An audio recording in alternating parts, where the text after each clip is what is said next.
Nếu một ngày không còn thấy em ở giữa biển người, anh buồn không? Giả sử nếu là em mất tích hay chỉ còn về trong giấc mộng, hay anh sẽ buồn chỉ vài ngày rồi lại xuất hiện một người mới. Sẽ không nhăn nhói như em có tính, dù bao nhiêu tiếng họ vẫn đợi. Sẽ không giận anh khi anh vô tâm, không dòng tin nhắn như ngày đầu. Sẽ không buồn phiền bất nhau cãi vã khi anh vô tình làm họ đau. Sẽ dắt anh đi những quán ăn sang ngay những nhà hàng ngập ánh đèn.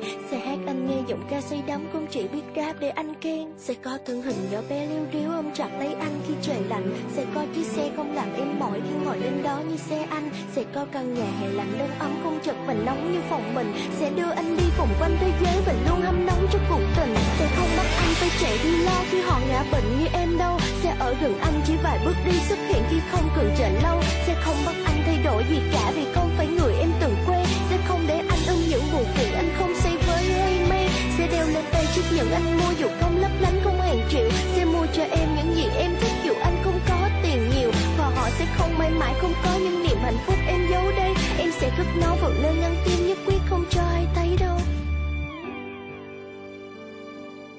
Nhưng họ sẽ không chạy đi tìm anh khi anh và họ có bất đồng. Và họ sẽ không Sài Gòn Biên Hòa mỗi khi nơi đó mình em trông. Và họ sẽ không nắm chặt tay anh khi cùng xuất hiện bất cứ đâu. Và họ sẽ không viết được chữ thương dưới nơi bao người đang ngồi đâu. Và họ sẽ không làm những món ngon chờ anh cùng ăn dù không cần. Và họ sẽ không ngủ ngon nghe xả dù không đẹp like đã nhiều lần. Và họ sẽ không viết được như em viết cho anh nghe bản tình ca. Và họ sẽ không níu giữ anh lại khi sự bế tắc làm tình xa. Chiếc xe đã tàn nhưng đưa em đi khắp quê hương em. Con đường mòn từ biển Vũng Tàu đến chợ Long Thành, hay lên Biên Hòa đến Sài Gòn. Nơi căn phòng nhỏ mùa đông vẫn nóng là nơi cất giấu bao kỷ niệm.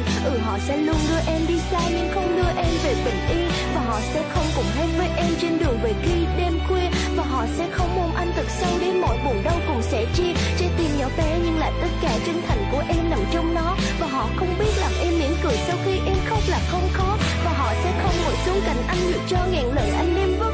Và họ sẽ không cho anh biết anh chính là người em yêu nhất. Người em nhỏ bé nhưng trái tim này là bự nhất cho anh thôi. Nhưng mà kết thúc em chỉ mong ước cô hãy thật lòng với người yêu tôi.